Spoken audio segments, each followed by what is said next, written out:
Have you ever wondered about dialing in a metal guitar tone so perfectly at the source that it needs no processing or EQing in the mix? I've set out to see if a raw tone captured just right can stand out in a mix without any tweaks needed. So in this video, I'm going to show you how I chase that mix ready tone straight from the source and how close you can get to that finished sound by nailing it right from the start. Now, I know I've covered a lot of mixing tips and tricks and EQ moves on this channel before, but I did want to ask the question, can you get a great sound without doing any of that stuff? Well, the answer is yes, but it depends on a few factors that you need to tick off along the way. Now, before we get started, do I think that most tones could be improved with a bit of EQ?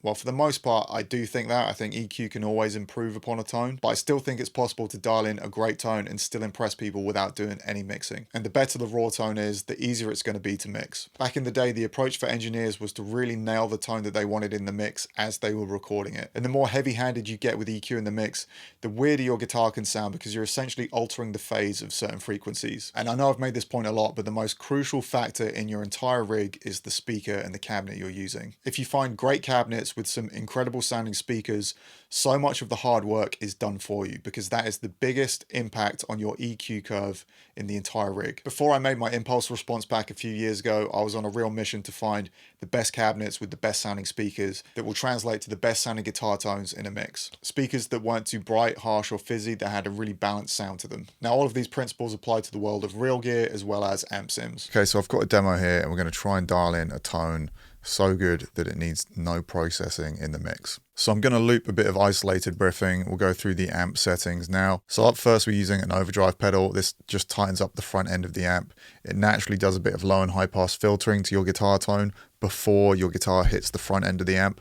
So the low end is a lot tighter. There's less low end because of this pedal, which is a good thing in front of the amp.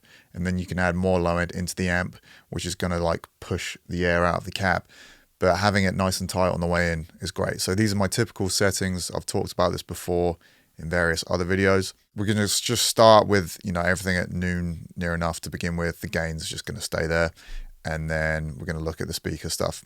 So a 5150 has a ton of gain, particularly this block letter one that this is based off of. And yeah, we don't need to drive any more gain into it with this pedal.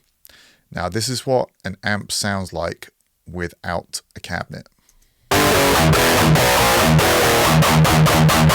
So, as I've said many times, the speaker is the most crucial part in your signal chain because that is going to be what gives the biggest difference to the EQ curve of your sound. So if we switch from this speaker to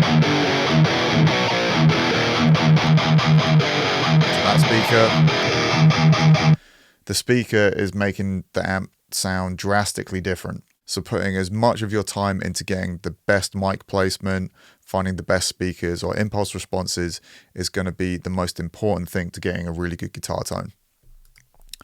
Okay, so let's just go for this cab here. We're going to start with the mic dead center and we're just 100% to the right in this case here. And if it was this way, we'd be 100% to the left speaker. Now I'm just going to dial in the amp settings as I kind of typically would.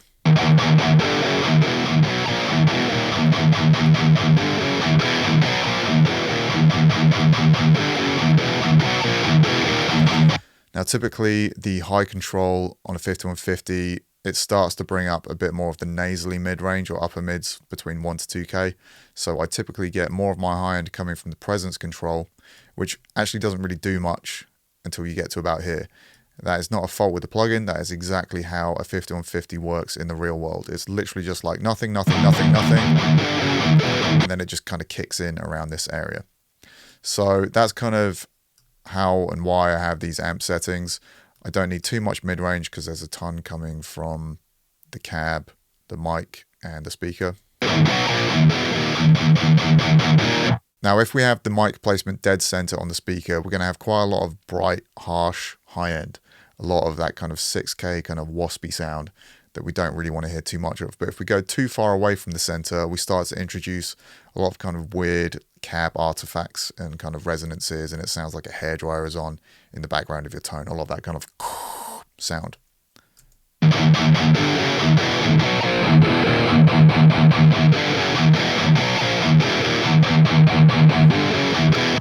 So a great thing you could do, which I haven't set up, is if you have, let's say, just 2 tracks of guitars with a plugin, an amp sim running, if you're working with a digital amp sim. You could duplicate both plugins left and right and link them. So whatever you do to your plugin on one of the side, it's going to do it to the other guitar at the same time. And that can be a great thing to do whilst listening to the mic placement to dial in or dial out the kind of fizz. So getting close enough to the center where it sounds nice and direct, but without too much of that harsh fizziness.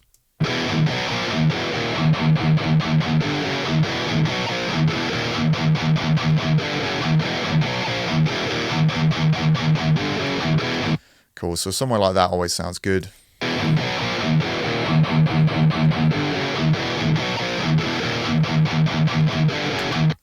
I always like listening to it out of just one ear or one speaker. Really kind of helps me hear it a little bit differently. And then we can look at a Sennheiser 41. Now these microphones are great because they're naturally a bit more scooped than a 57 and they don't have anywhere near as much of that waspy high end around 6K.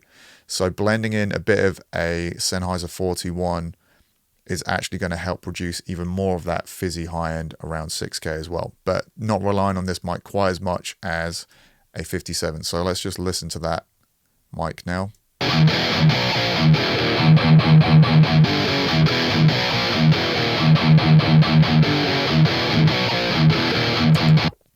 Okay, so let's go back to this speaker and then I'm going to blend in a bit more of that 41 mic. Bear in mind, although it looks like we're using two different speakers, it is the exact same speaker in the same cabinet. So ignore the visual representation of this. Imagine that both mics are on the exact same speaker.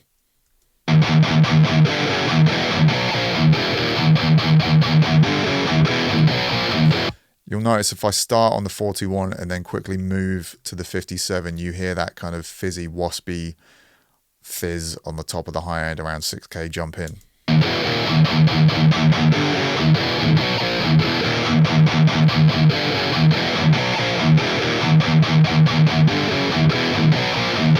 So something like that seems to sound pretty good. Now, that would be how to dial in the guitars at the source. Now, let's have a look at what the EQ curve is on that guitar tone.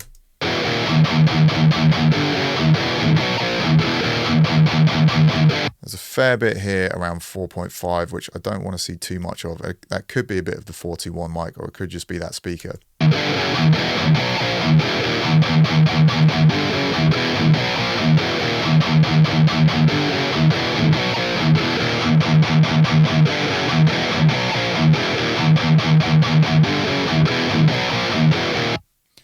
Okay, so that worked a bit better.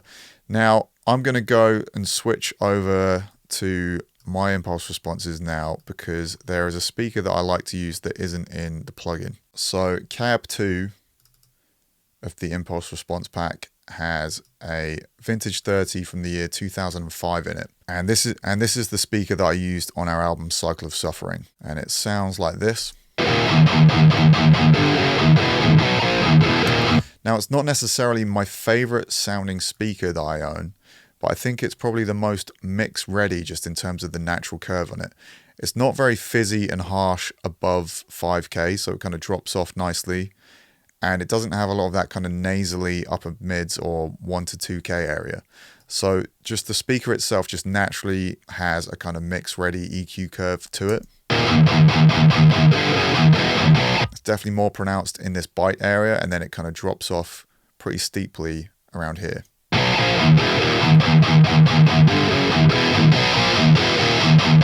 Doesn't have a lot of that, and it's naturally a little bit scooped here.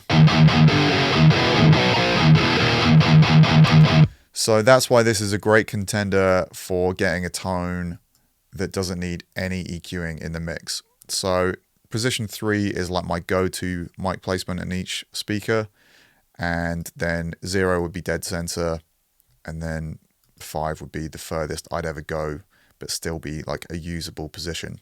So either 3 or 4 could be quite good for this.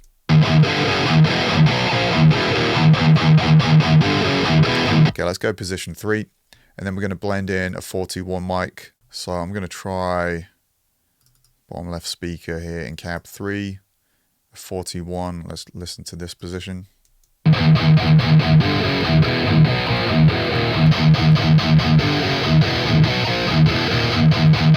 maybe dead center on that one. It's quite a dark sounding speaker, and then we can blend it back to the 57.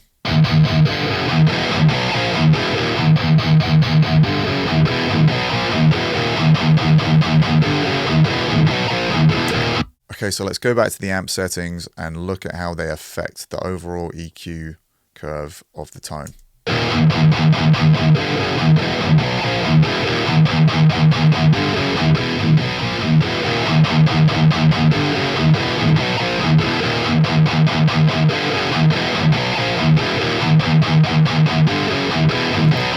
Now, we could try using a multi-band compressor on the palm mutes, but I'm going to try and dial in this tone and listen to it and get it in the mix without any processing whatsoever, without any EQ. These are not mix-ready impulse responses. These are just how they sound right off the cab.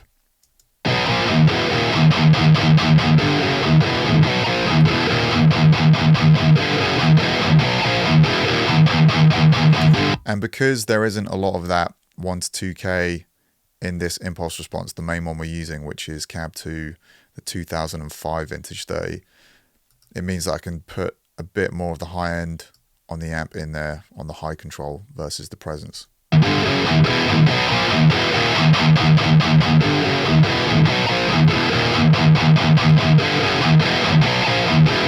And because it's got a nice scoop in this area, I can get a bit more mid-range from the amp as well to fill that out.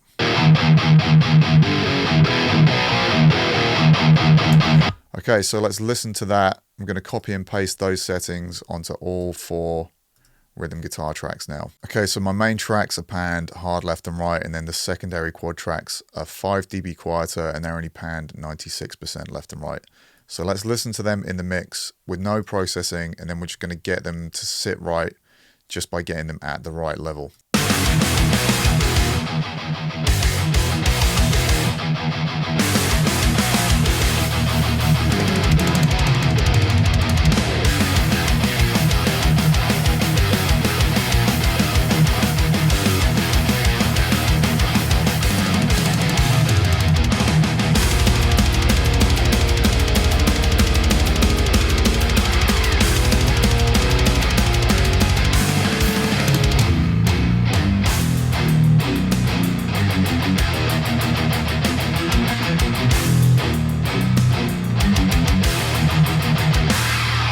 So I think that sounds pretty good.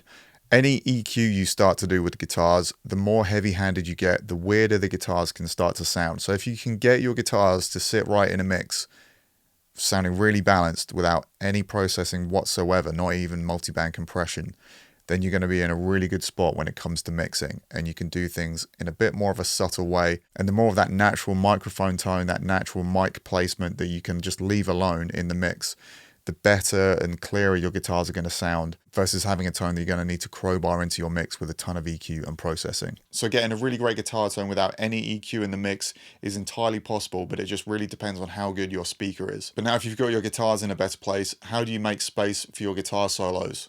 Check this video out next.